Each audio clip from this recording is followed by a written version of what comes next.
payag ni former Mataas na Kahoy Batangas Mayor J. Manalo Ilagan ay sumusuporta sa inyong tanong na kaya daw, ayon kay former Mataas na Kahoy Mayor J. Manalo Ilagan, ang pangalan ng STL operator ng Batangas ay Refresh Gaming dahil ang nasa likod nito ay Recto at Garjola. Ayon kay former Mayor Ilagan. At ang mga politiko, pati na rin ang mga pulis sa iba't ibang mga bayan ng Batangas ay maaaring tumestigo na meron second table o bookies sa STL sa Batangas. Ibig sabihin, hindi inire-remit sa gobyerno ng buo ang dapat na i-remit sa STL ng Refresh Gaming at hindi ito mangyayari kung hindi sa proteksyon umano ng mga mataas na opisyal. Bale, clarify ko lang kung hindi po ito parang directly from your office, kundi under ng program ng AIX ng DSWD, yung Educational Assistance. Opo, marami pong mga ayuda na galing sa gobyerno, of course, at yun po yung mga naaantala. Pero yung galing sa akin ay ang bigas, kaya ngayong linggo ipinamimigay na po namin. Thank you, Hong. Good morning, Kong Lian. Hello po. This is not so much a question, but an observation that perhaps you can champion, being the strident voice of the Gen Z and the millennials in Congress or in the legislature for that matter. Palagi kasing sinasabi ng gobyerno na kaya ayaw nilang babaan ang buwis, whether it is VAT or excise tax, is because it is not targeted. Hindi targeted daw at ang makikinabang pati mayayaman. But the statistics will show us that the A and B income classes constitute a total of 3% of the entire population. Bakit ba lagi na lang poorest of the poor? Ang dahilan, meron na tayong 4Ps, meron na tayong AIX, MAIP, TUPAD. Hindi pa ba bastante yon? Ang punto ko, bakit paparusahan yung middle class? Bakit pinaparusahan natin yung mga upwardly mobile? Karamihan yan, mga bata, kagagraduate, tatrabaho sa mababa pa ang sweldo. Halos lahat dito, nagkaroon ng sasakyan, kay motorsiklo man yan o kotse, installment. Yung mga nag-i-installment hanggang ngayon sa Pag-ibig, sa kanilang mga socialized housing, hindi na ba naaawa ang gobyerno doon? Sila yung ang income hindi na makasapat dahil sa inflation. Now, alam din natin, pangalawa, na magtatagal pa itong oil crisis. The effects of the Middle East conflict will go even beyond this year. Hanggang next year yan. Yung impact niyan. So, ano ba ang ng gobyerno? Ibig sabihin, bakit hindi pwedeng tulungan din naman ang mga middle class? No? Particularly yung working middle class. No? Dahil silang kawawa eh. No? Meron na namang mga ibang aid programs tayo, mga ayuda. Kaya nga tayo tinawag ng Ayuda Republic. There's enough ayuda for the poor. No? Pero paano naman yung middle class? Baka naman pwede, as I said, this is not a question, baka naman pwedeng i-advocate mo rin naman yung kawawang middle class, no, ng ating bansa. No? Yung upward mobility nila na i-stunt because of inflation. Thank you. Thank you very much for your comment, Mr. Banayo. And I 100% agree. And I would like to urge President Bongbong Marcos to immediately appoint Mr. Lito Banayo to the cabinet. Because ang nakita nating polisiya ngayon ay high tax, high ayuda. Tapos may mga nagsasabi din sa Kongreso, bakit yung middle class walang ayuda? Tapos may nagsasabi naman na kaya natin hindi pwedeng ibaba ang buwis dahil dapat yung mahihirap ang matulungan sa ayuda. Kaya iba-ibang mga contradictory statements ang lumalabas para depensahan ang high tax, high ayuda policy. At ang lumalabas lumalabas kasi ay kung ayaw mo talagang matanggalan ng ayuda, may madahilan ka kung bakit kailangan manatili ang ayuda. Pero kaya ko pinapokus yung issue on politicization ng ayuda dahil doon na natin nakikita na may interes ang mga politiko na manatiling mataas ang buwis pero mataas din ang ayuda dahil ginagamit nila ang ayuda para sa politika. Alam nyo, nalulungkot ako talaga na ang mga mamamayan sa aking probinsya ay pinapapunta pa sa mga covered courts para makinig sa mga talumpati ng mga politiko. Actually, hindi naman tungkol sa ayuda yung mga talumpati. Sinasalaysay pa yung mga biodata ng mga politiko. Sinasabi pa lahat ng mga mabuting mga nagawa nila para sa bayan. Tapos, kailangan nila pumalakpak, mag-photo op, saka sila bibigyan ng ayuda. At it's really so sad na ang mga mahihirap ay daan pa sa ganoong proseso para makatanggap ng ayuda na galing naman sa buwis ng bayan.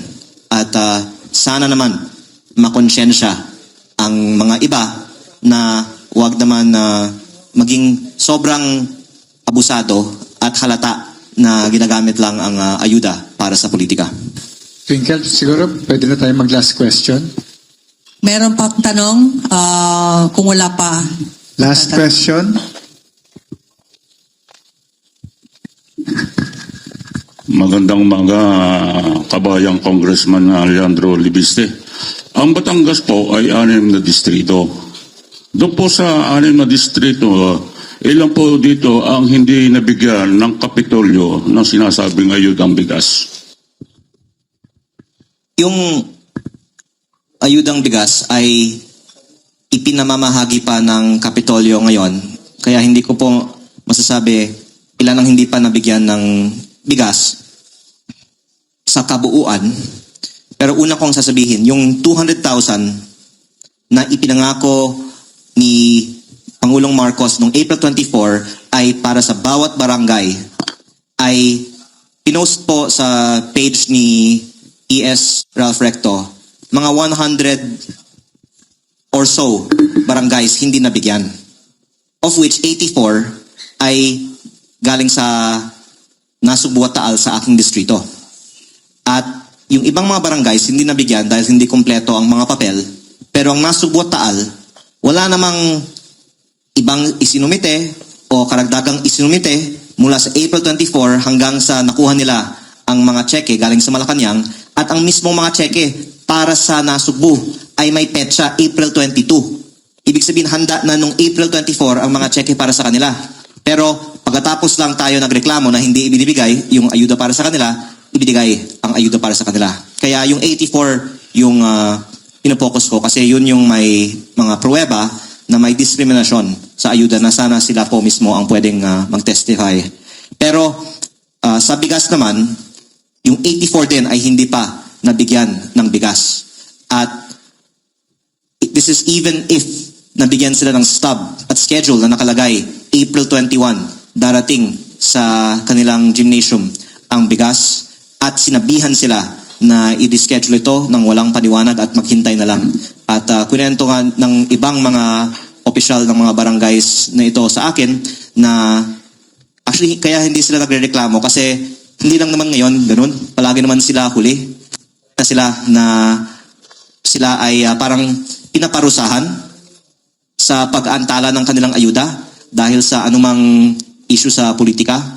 At nalulungkot ako na parang sa akin, shocking ito, pero sa mga tao sa probinsya, normal na normal.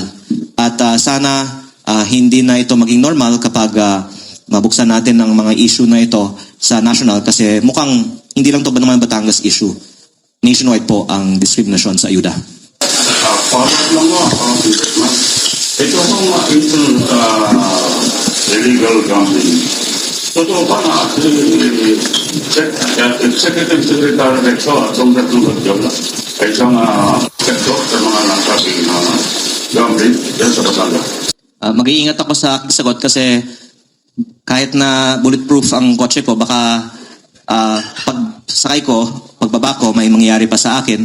Pero ang pahayag ni former Mataas na Kahoy Batangas Mayor J. Manalo Ilagan ay sumusuporta sa inyong tanong na kaya daw, ayon kay former Mataas na Kahoy Mayor J. Manalo Ilagan, ang pangalan ng STL operator ng Batangas ay Refresh Gaming dahil ang nasa likod nito ay Recto at Garjola. Ayon kay former Mayor Ilagan. At ang mga politiko, pati na rin ang mga pulis sa iba't ibang mga bayan ng Batangas ay maaaring tumestigo na meron second table o bookies sa STL sa Batangas. Ibig sabihin, hindi inire-remit sa gobyerno ng buo ang dapat na i-remit sa STL ng Refresh Gaming at hindi ito mangyayari kung hindi sa proteksyon umano ng mga mataas na opisyal. At ang isa pa sa mga nakakausap ng ibang mga politiko sa Batangas ay ang kasalukuyang Vice Mayor ng San Juan, Batangas, si Anthony Marasigan, na kilala ding kaalyado ni Recto at Garjola. Kaya nga daw, ayon kay Mayor Ilagan, ang pangalan ng kumpanya ay Refresh Gaming. Pero muli, wag niyo akong balikan please dahil sa mga pahayag ko, dahil inuulat ko lang naman po ang sinasabi ng mga iba. Kasi hindi man ako marunong mag-STL. Hindi ko naman alam yung mga STL na yan. Pero ikinalulungkot ko lang na ang daming mga nangyayari sa probinsya na hindi lumalabas sa media. Kaya ako po ay nagbibigay lang ng boses, I could say, para sa mga kababayan ko na walang access sa social media tulad ko. Bakit, idagdag ko lang, bakit hindi ka, sa palagay mo, bakit hindi lumalabas sa media? Marami mga problema na mga katulad ng nabanggit nyo, pero hindi kanyo lumalabas sa media. Nahuhold ng, hindi pinapansin ng media or hindi ganun ka-interesante ang media? Pwede kong siguro tanungin kayo, ma'am. Bakit? Pero, siyempre, pag mataas na tao ang tinatamaan, lalong dapat newsworthy yan, di ba? Yes. Pero, marami din sigurong mga pwersa ang mga matataas na tao para pagtakpan ang katotohanan. Alam naman natin yan. Yes. Kasi magkasama tayo nun sa NBI, nag-cover tayo, di ba? Yes, oo. May mga storya na pag sinabi sa taas na, wag na yan, iba na lang gawin. Pero ang masasabi ko naman ay palagi naman ganun na mahirap na mag-report tungkol sa mga issues patungkol sa mga matataas na tao habang sila ay nakaupo. Pero pagbaba na nila sa pwesto, baka saka lalabas. Kaya ako naman po ay 33 lang, hindi pa ako nawala ng pag-asa dahil baka eventually naman magkakaroon ng climate kung saan pwedeng lumabas ang katotohanan. Sakto pala, 33 ka ngayon, sa 2035, minimum age ng senador. Pwede na.